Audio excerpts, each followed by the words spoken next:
Have you ever tried to assemble an IKEA dresser? Anybody?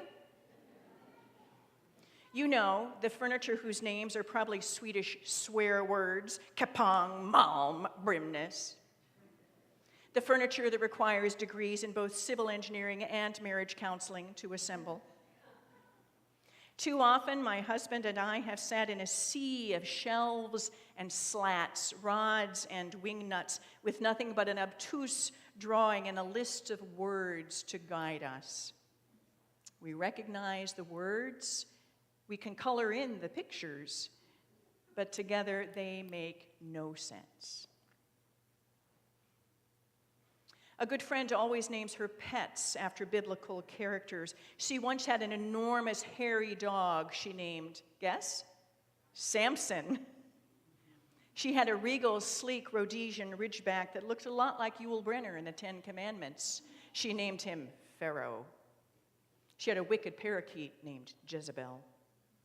People unfamiliar with Scripture often miss the joke, but even those who have no idea what the reference is are amused when they meet her trio of cats. They might not know the text of Psalm 23, but their names, Surely, Goodness, and Mercy, always get a laugh. We may know the words, but we don't always know what they mean. A man of my acquaintance left his wife for another woman, and on the way out the door said, "But I'll always love you." Love? That's not what that means. Parents of a sick child heard the physician say cancer of their precious daughter, a diagnosis so unexpected they said, "Cancer? I don't know that word. What does that mean?" A school child with a reading disorder may be able to identify individual letters or even whole words, but when they're poured onto the page of a book, they become a maddening, shaming maze. We may know the words, but we don't always know what they mean. Before we get to Jesus and the vineyard that surrounds us here, I want to tell you a little bit more about the intriguing character we first met in Acts. This part of the sermon comes with a standard disclaimer. Some of the following content may be inappropriate for younger and more sensitive viewers. The Ethiopian eunuch. He stands at a pivotal point in the life of the early church. He marks a shift from the story of Jesus being shared only among Jewish Christians in the city of Jerusalem to that word spreading across the known world. First, it had gone to Samaria, just before this story, a country about which Israel felt the way South Korea feels about North. And then we meet this man, a wealthy, regal, highly educated African diplomat who had the highest security clearance in Ethiopia, neither Jew nor Gentile, sexually mutilated as a child to make sure he would be a safe companion and counsel for the queen.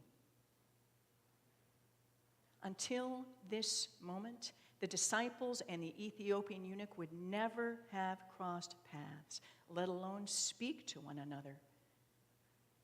But the resurrection changes all the rules. When the story opens, Philip finds himself standing in the middle of a dusty wilderness road, nearly run over by a dusty, gilded entourage of chariots and horses and soldiers. The Ethiopian eunuch was a wealthy man, and he would not have been traveling alone.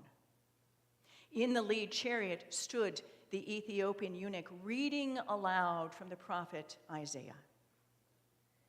As a non-Jew, the words of the prophet clearly intrigued him, but their meaning eluded him, as obtuse as IKEA assembly instructions. What does this word mean? The Spirit propelling him, Philip approached the chariot and shouted up, "Do you understand what you are reading?" And the man replied, "How can I, unless someone guides me?" and against everything Philip had ever been taught about clean and unclean, in and out, Philip stepped into the chariot beside a man who epitomized everything Philip had been taught to hate. And Philip opened the scriptures to him in the same way that Jesus had opened the scriptures to disciples on the Emmaus Road. The Ethiopian eunuch was startled into faith. They found water on the ground. He was baptized, and then very quickly he turned his face to North Africa, where he would be responsible for spreading the good news of Jesus Christ to people and languages the disciples could not even imagine. Do you understand what you were reading? How can I, unless someone guides me?